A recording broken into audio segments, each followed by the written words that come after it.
Hello friend, एक बार फिर से मेरे यूट्यूब चैनल यूनिक पॉइंट पर आप सभी का दिल खोल कर स्वागत है। मैं ऐसा करता हूं आप जहां भी होंगे अच्छे होंगे और अपनी तैयारी को अच्छे तरीके से कर रहे होंगे। आप सभी को पता होगा कि डेली बेसिस पे कोई न कोई वैकेंसी निकलती रहती है जिसको लेकर हम अपडेट कर देते हैं। तो ऐसे ही एक अपडेट के विषय में हम बात करने वाले हैं। अपडेट के विषय में क्या हम जनरली मैं बता दूं कि मैंने जो पहले वीडियो डाला था और उसमें मैंने बोला था कि यदि आप लोगों का कोई भी कमेंट है, कोई भी डाउट्स है, तो आप कमेंट में कमेंट करिए। मैं उस डाउट को क्लियर करने की कोशिश करूंगा, आपके कमेंट को रिव्यू करने की कोशिश करूंगा। तो बहुत लोगों ने कमेंट किया है, जैसा कि मैं दिखा दूं तो बहुत सारे लोगों ने कमेंट किया, अपने डाउट को पूछा है। तो उस डाउट को आज क्लियर करने मैं वाला हूं। और मैं सबसे पहले चलता हूं, यदि आप हमारे चैनल पर नए हैं तो प्लीज़ चैनल को सब्सक्राइब कर लीजिए। आपको डेली बेसिस पे कोई ना कोई जॉब की अपडेट मिलती रहेगी। तो अगर हम कमेंट की बात कर लें तो सबसे पहले कमेंट जो आता है, ये शॉर्ट वीडियो करके कोई है जिन्होंने ऐसा मेंशन किया है, कमेंट मेंशन किया है। इसका प्रश्न है, इनका क्वेश्चन ही क्या है कि मैकेनिक आरएसी में ओवरऑल 78.35 अर्थात 78.35 नंबर है। तो ये मेरा मान के चलिए कि 95% आपका सिलेक्शन पक्का है। यदि आपके डॉक्यूमेंट सही होते हैं, डॉक्यूमेंट वेरिफिकेशन में आपको पक्का बुलाया जाएगा। क्योंकि जितने भी डाटा अभी तक मैंने देखा, जितने भी बच्चों का अभी तक डाटा देखा, उसमें सबसे ज़्यादा आप ही का आया है, वो भी आरएसी से। ठीक है, नेक्स्ट कमेंट की अगर हम बात करें तो नेक्स्ट कमेंट आता है अभिषेक कुमार जी का। अभिषेक कुमार जी का कहना है कि सर बिहार से हूँ, फीटर में सीबीटी सीआईटीएस ओवरऑल 66.32 नंबर है। तो और ईबीसी से एक चीज़ ये है, यदि आप ईबीसी से हैं तो आप कगार पे हैं। अदरवाइज अगर आप ईबीसी से ना होकर के ओबीसी या जनरल के हैं तो आपका चांस मुश्किल है। लेकिन आप ईबीसी से हैं तो आप बस मेड़ पे हैं, आपका हो भी सकता है, नहीं भी हो सकता है। इस चीज़ का विशेष ध्यान दीजिए। जनरली कहने के लिए तो लोग कहते हैं कि नहीं मेरिट ज़्यादा जाएगी, कम जाएगी, ये वो बहुत सारी चीज़ें हैं। लेकिन आप वैकेंसी को भी तो ध्यान में रखिए, वैकेंसी कितनी है उसके बेसिस पे तो ध्यान दीजिए। क्योंकि आप भी सोच सकते हैं कि आप जब पेपर देने गए होंगे कि कई शिफ्टों में पेपर होगा, कई दिन तक पेपर चला, तो कई शिफ्टों में पेपर हुआ, आपके साथ आप जहाँ भी पेपर दिए होंगे, फीटर के अगर हैं तो फीटर के दिए होंगे, तो वहाँ कितने सारे बच्चे, कम से कम एक सेंटर पे कम से कम 500 बच्चे बैठे होंगे, 300 बच्चे, 400 बच्चे, 500 बच्चे एक सेंटर में बैठे हैं। तो जब बहुत सारे सेंटर बने थे तो उस हिसाब से कितने बच्चे बैठे हैं और कितने पास हुए हैं, उसके बेसिस पे तो मेरिट बनेगी। तो आप ये मान के चलिए कि आप मेड़ पे हैं। उसके बाद नेक्स्ट कमेंट आता है। नेक्स्ट कमेंट की अगर हम बात करें तो ये है अमर सिंह का। अमर सिंह का कहना है कि जो है सीआईटीएस डिग्री डिप्लोमा बिहारी को रेजिडेंशियल सर्टिफिकेट वालों को निगेटिव मार्क हटा देना चाहिए। इनका कहना है कि जो सीआईटीएस के डिग्री डिप्लोमा कैंडिडेट हैं और जो बिहार के हैं तो उनका निगेटिव मार्किंग हटा देना चाहिए। जी नहीं, अगर निगेटिव मार्किंग हट जाता है, अगर निगेटिव मार्किंग हटेगा तो आपको फिर सीआईटीएस का बेनिफिट क्यों दिया जा रहा है? अगर आपको सीआईटीएस का बेनिफिट 30% आपको सीआईटीएस का बेनिफिट दिया जा रहा है, अगर आपका सीआईटीएस में जितना परसेंटेज है उसका 30% आपको दिया जाएगा, और जो नॉन सीआईटीएस कैंडिडेट हैं उनको 30% कहाँ से मिलेगा? उनको तो कुछ नहीं, सीआईटीएस का 1% भी नहीं मिलने वाला। आप जो नॉन सीआईटीएस कैंडिडेट हैं उससे आप 30% ज़्यादा हैं, पहले से ही ज़्यादा हैं। तो इस चीज़ का अमर सिंह जी आप ध्यान दीजिए। उसके बाद नेक्स्ट कमेंट आता है। नेक्स्ट कमेंट जो है आपका, ये है दिव्या जी का। दिव्या जी का कहना है कि सर राजस्थान में गर्ल्स के कितने फॉर्म अप्लाई हुए हैं? तो दिव्या जी मैं बता दूं, ये डाटा ऐसे नहीं पता चलता है, क्योंकि इसके लिए कुछ प्रोसेस होते हैं। जैसे आरटीआई होता है, आरटीआई डालना पड़ता है। आरटीआई डालने के बाद उसके कुछ प्रोसेस होते हैं, उसके बाद वो आरटीआई डालने के बाद वो डाटा आता है, तभी वो चीज़ बताया सकता हूँ। लेकिन मैंने ऐसा नहीं कर पाया तो मैं आपको एग्जैक्ट नहीं बता सकता। लेकिन आपको मैं बता दूं कि आपको जो वैकेंसी होती है, वैकेंसी में आपको एक ही सीट लेनी है, तो आप मेहनत करिए, मेहनत करिए। मेहनत करने के बाद, क्योंकि मेहनत के बाद ही सफलता मिलेगी। अगर मेहनत आप कर लिए, आपका परसेंटेज ज़्यादा आ गया, तो आपको टेंशन लेने की ज़रूरत ही नहीं है। अगर आप मेहनत नहीं करेंगे तो फिर आपका तो मुश्किल है। फिर कोई नहीं, आप मेहनत करिए। अगर आपने फॉर्म भरा है तो आप, मेरा सजेशन है कि आप मेहनत करिए। उसके बाद नेक्स्ट कमेंट आता है जो राहुल कुमार जी का। राहुल कुमार जी का कहना है कि सर बिहार आईटीआई वैकेंसी कब तक आएगा? जी, बिहार आईटीआई वैकेंसी तभी, मैं बता दूँ, बिहार आईटीआई इंस्ट्रक्टर की वैकेंसी तभी आएगी जब ये पुरानी वैकेंसी क्लियर होगी। तो पुरानी वैकेंसी अभी आपकी कोर्ट में चल रही है, तो जब कोर्ट में चल रही है तो जब तक कोर्ट क्लियर नहीं होगी तब तक तो आपका नई वैकेंसी आने का चांस नहीं है। तो जब पुरानी वैकेंसी क्लियर होगी तभी नई वैकेंसी आएगी। उसके बाद नेक्स्ट कमेंट आता है, ये साइंस मास्टर बाई राजकमल जी का। इनका कहना है कि सर नॉन सीआईटीएस कैंडिडेट का क्या कट ऑफ जाएगा? जी, मैं बता दूं कि नॉन सीआईटीएस कैंडिडेट का कट ऑफ की अगर मैं बात करूँ, कट ऑफ तो दोनों सेम रहने वाला है, चाहे सीआईटीएस हो नॉन सीआईटीएस हो। बट सीआईटीएस को 30% वेटेज मिलेगा और 30% नंबर ज़्यादा मिलेगा, और नॉन सीआईटीएस को उनको सीबीटी में मार्क्स ज़्यादा लाना पड़ेगा। तो आप उस बेस पे कंपेयर कर सकते हैं, दोनों का सेम ही रहेगा, बस वही है कि नॉन सीआईटीएस वालों को ज़्यादा मेहनत सीबीटी में ज़्यादा नंबर लाना होगा। उसके बाद आता है नेक्स्ट कमेंट पूजा कुमारी जी का। पूजा कुमारी जी का कहना है कि इससे अच्छा बीएड कर लो। तो पूजा कुमारी जी मैं बता दूं कि अगर आपको बीएड ही करना था तो आप 2 साल आईटीआई में क्यों बर्बाद किया। अगर आपने आईटीआई किया होगा या डिप्लोमा किया होगा या बीटेक, अगर आईटीआई किया होगा तो 2 साल, डिप्लोमा किया होगा तो भी 2 साल या 3 साल, बीटेक किया होगा तो 3 साल या 4 साल आपने आपको लगा होगा। तो अगर आप टेक्निकल एजुकेशन ली हैं, अगर आपको बीएड ही करना था तो आप नॉन टेक्निकल लिए होती है, आप जो इसमें दी उससे अच्छा बीए कर ली होती, आप क्यों इसमें टाइम वेस्ट की। यदि आप अगर टेक्निकल में आ गई तो आप जैसे 2 साल आपने मेहनत किया, 3 साल मेहनत किया, आप टेक्निकल में 1 साल और करके सीआईटीएस अगर कर ली होती और उसके बाद अगर हो जाता, अगर का आपका आईटीआई में इंस्ट्रक्टर हो जाता तो आपका क्या कितना बेनिफिट मिलता वो तो आपको पता होगा। लेकिन खैर सबकी अपनी पसंद होती है कि आप किस में जाना चाहते हैं। कोई नहीं, आप बीएड भी कर सकते हैं, कोई दिक्कत नहीं है। बट बीएड करना था तो आपको टेक्निकल एजुकेशन में नहीं जाना था तो आप झूठे टेक्निकल के लिए, कोई नहीं, जैसा आपकी मर्जी। फिर नेक्स्ट कमेंट आता है कि सर रिजल्ट कब आएगा, कब देगा। जी हाँ, मैं बता दूं रिजल्ट तभी आएगा जब जब केस क्लियर होगी, केस क्लियर होगी तभी रिजल्ट आएगा। तो नेक्स्ट तारीख आपको 7 मई है, आपको पता होगा 7 मई के जो भी अपडेट आएगा मैं उसको अपडेट कर दूंगा। जैसा कि अगर क्लियर हो जाता है तो रिजल्ट बहुत जल्द पब्लिश हो जाएगा। फिर नेक्स्ट कमेंट आता है अक्षय कुमार जी का। अक्षय कुमार जी का कहना है कि सर बिहार से हूँ, फिटर, ये तो मैंने कमेंट ऊपर रिव्यू कर ही दिया है। उसके बाद नेक्स्ट कमेंट की ओर चलते हैं। नेक्स्ट कमेंट आता है कि लक्ष्मी कुमारी का कहना है कि सर मैकेनिक डीजल का कट ऑफ कितना जाएगा। जी हाँ, मैं बता दूं मैकेनिक डीजल का कट ऑफ बहुत ज़्यादा नहीं जाने वाला, क्योंकि अगर वैकेंसी की बात कर लूँ तो वैकेंसी जो है आपकी लगभग 80 के आसपास वैकेंसी शायद है। ठीक है, आईटीआई वालों का तो मैं नहीं बता सकता, लेकिन डिप्लोमा का मेरे पास डाटा है, मैं नीचे दिखा दूँ अगर आपको, तो डाउन की तरफ ले चलता हूँ आपको। तो डिप्लोमा का मैंने नोटिफिकेशन डाउनलोड किया था, आईटीआई का मैंने नहीं कर पाया। तो यहाँ पे अगर देखें जो डीजल मैकेनिक की अगर आपने बात किया है तो आप यहाँ पे देखें, यहाँ पे आपको डीजल मैकेनिक को देखने को मिल जाएगा। ये 88 वैकेंसी है, ये 88 वैकेंसी आपकी क्या है, ये आपकी डिप्लोमा कैंडिडेट की है। तो डिग्री या डिप्लोमा कैंडिडेट के लिए है। तो मैं बता दूं तो आईटीआई अगर आप डिग्री या डिप्लोमा कैंडिडेट हैं तो 88 वैकेंसी, तो वैकेंसी काफ़ी ज़्यादा है, और मैकेनिक डीजल में कम बच्चे होते हैं, इसलिए कट ऑफ ज़्यादा नहीं जाएगी। अगर आपने मिनिमम क्वालिफाइंग मार्क्स पास किया है उससे 2-4 नंबर अगर अधिक है तो आपका चांस बनता है। तो फिर चलते हैं नेक्स्ट कमेंट की तरफ। नेक्स्ट कमेंट की तरफ चलते हैं, देखते हैं कि नेक्स्ट कमेंट किसका है। तो उसके बाद नेक्स्ट कमेंट में आता है, ये नेक्स्ट कमेंट है कि DSSB ITI इंस्ट्रक्टर का सपना कब तक आएगा। ये अरविंद जी मैं बता दूं, ये आपको पूछना क्या चाह रहे हैं, सपना कब आएगा, कब तक आएगा। तो मैं सपना मतलब क्या आपने सपना देखा, या आपका सपना मतलब आप उसमें इंस्ट्रक्टर बनना चाहते हैं, या आप उस पर अपने सपने को पूरा करना चाहते हैं। तो जो भी है मैं इस कमेंट को नहीं समझ पाया, बट अब मेरे हिसाब से मैं बता दूं कि अगर आप आईटीआई इंस्ट्रक्टर बनना चाहते हैं दिल्ली में तो आप मेहनत करिए। अभी वैकेंसी हाल ही में हुई है, अभी शायद रिजल्ट पब्लिश नहीं हुआ है। तो उसके बाद जैसे ये वैकेंसी क्लियर हो गई फिर नेक्स्ट वैकेंसी आएगी। अगर इसमें नहीं होता है तो आप नेक्स्ट पे ट्राई करिए, आपका हो जाएगा, बस आप मेहनत करते रहिए। उसके बाद नेक्स्ट कमेंट आता है कि शिव राठौर जी का कहना है कि लोग सीबीटी पास नहीं कर पा रहे हैं और आप 75+ कट ऑफ बता रहे हो भाई। तो शिव राठौर जी आप कह रहे हो कि 75+ कट ऑफ बता रहे हैं, मैं तो मुझे क्या बताना है, तो मैं कम भी बता सकता हूँ।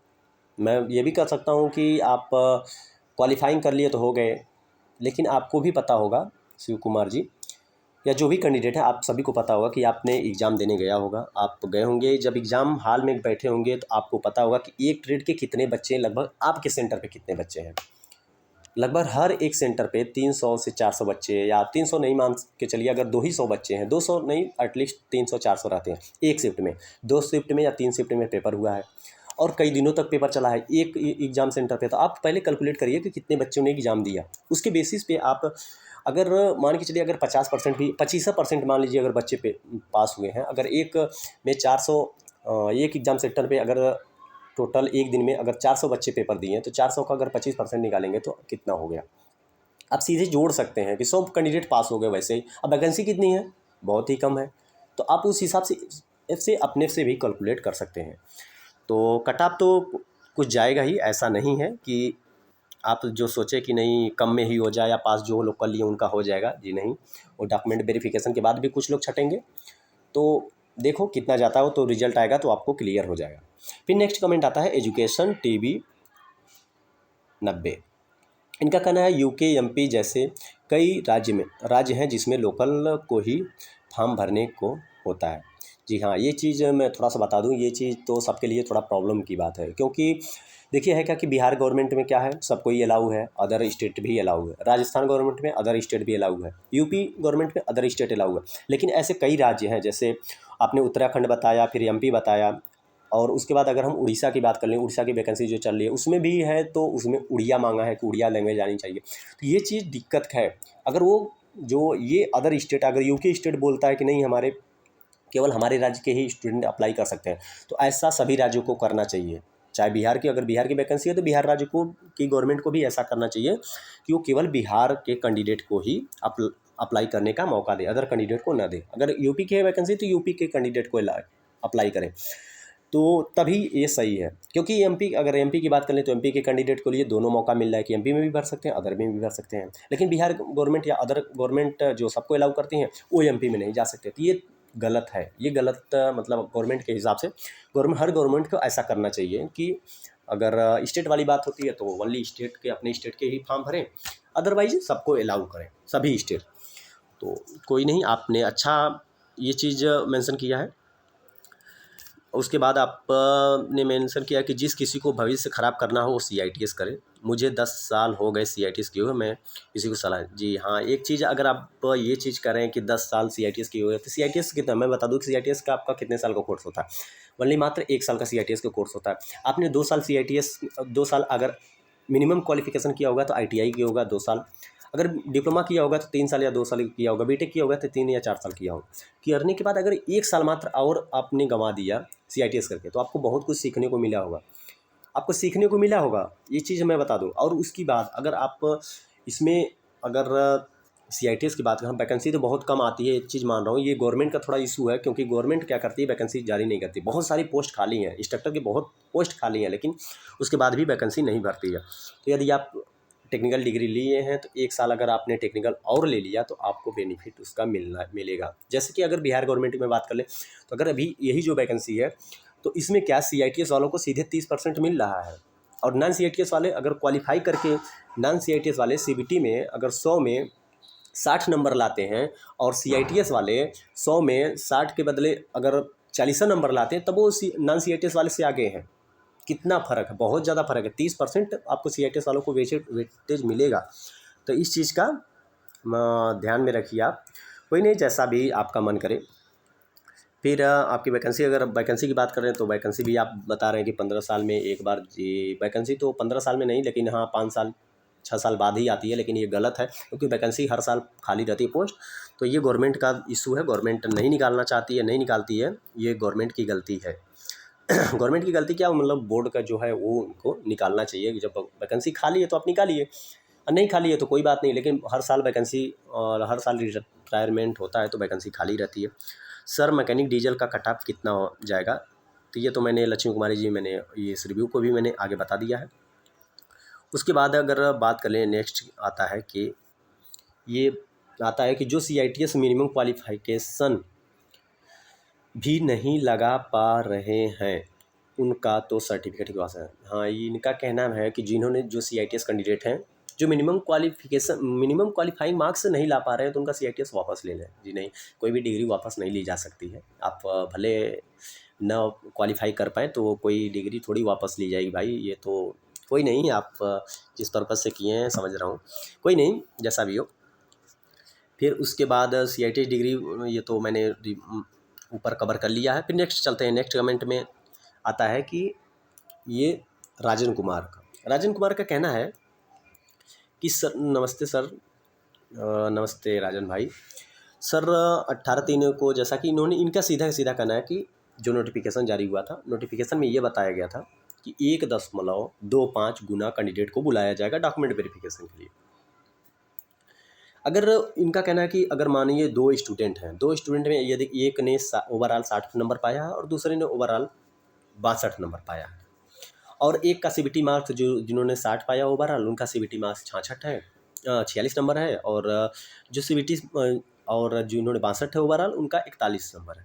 तो कैसे 1.25 बुलाया जाए? ये जो मैं बता दूं कि राजन कुमार जी, मैं बता दूं कि जो 1.25 गुना रखा गया है, जैसे सिंपल सोच लिए, अगर 100 वैकेंसी है तो 100 वैकेंसी में 125 लोगों को डॉक्यूमेंट वेरिफिकेशन के लिए बुलाया जाएगा। यानी 100 गुणे 1.25, 100 गुणे 1.25 गुणा करिए, यानी 125 लोगों को डॉक्यूमेंट वेरिफिकेशन के लिए बुलाया जाएगा। यानी जितनी वैकेंसी है उसमें 1.5 से गुणा करिए, जितना आता है उतने लोगों को डॉक्यूमेंट वेरिफिकेशन के लिए बुलाया जाएगा।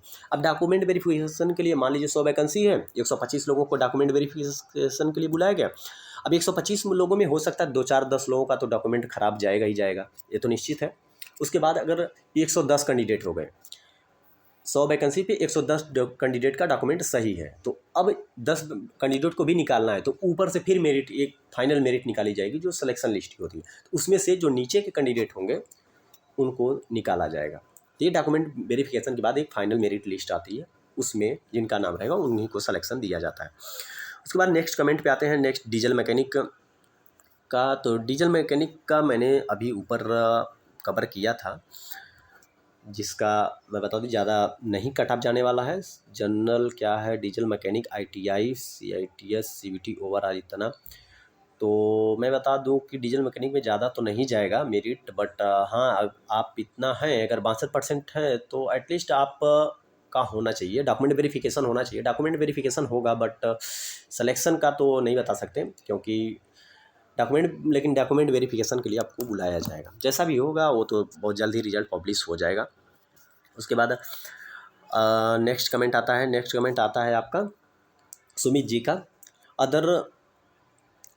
Other reason, other state fitter overall 70 है, मार्क्स 70 है। तो मैं बता दूँ, सबसे पहले मैं बता दूँ, अगर आप डिप्लोमा कैंडिडेट हैं या बीटेक कैंडिडेट हैं तो आपका श्योर है, आपका मतलब हो जाएगा। अगर आप ITI कैंडिडेट हैं तो आप ITI कैंडिडेट हैं तो मान के चलिए कि आप मेड पे हैं, आपका हो भी सकता है नहीं भी हो सकता है, आप इस चीज़ का ध्यान दीजिएगा। आपका हो भी सकता है नहीं भी हो सकता है, इस चीज़ का आप विशेष ध्यान दीजिएगा। उसके बाद हम आते हैं नेक्स्ट कमेंट पे। नेक्स्ट कमेंट आता है कि 75.6 बन रहा है, बॉर्डर पे हैं। हाँ जी, बॉर्डर पे हैं, तो आप भी बॉर्डर पे हैं, पर आप जनरल कैंडिडेट हैं, जनरल में अदर स्टेट के हैं। तो जी हाँ, ये चीज़ मेंशन किया गया। बहुत जगह मैंने ये चीज़ पढ़ा, बहुत जगह मैंने देखा, मैंने एनालिसिस भी किया। अदर स्टेट में मात्र अदर स्टेट वालों को 10% दिया जाता है, जनरल की जितनी सीट होगी उसका 10% दिया जाता है। बट एग्जैक्ट मैं नहीं क्लियर नहीं कर सकता, लेकिन इतना मैंने बहुत रिसर्च करने के बाद मुझे भी मिला बहुत स्टेट में कि 10% आप अदर स्टेट के हैं तो आप जनरल में अगर जाते हैं तो 10% की सीट जो है अदर स्टेट के लिए होती है, जनरल की सीट। तो उतना ज़्यादा मैं इसको क्लियरिफाई नहीं कर सकता, इसके लिए सॉरी आलोक जी। उसके बाद नेक्स्ट कमेंट आता है कि 75+ क्या है, ये आता है 75+ कटाप, बहुत अच्छा भाई शिव राठौर जी का।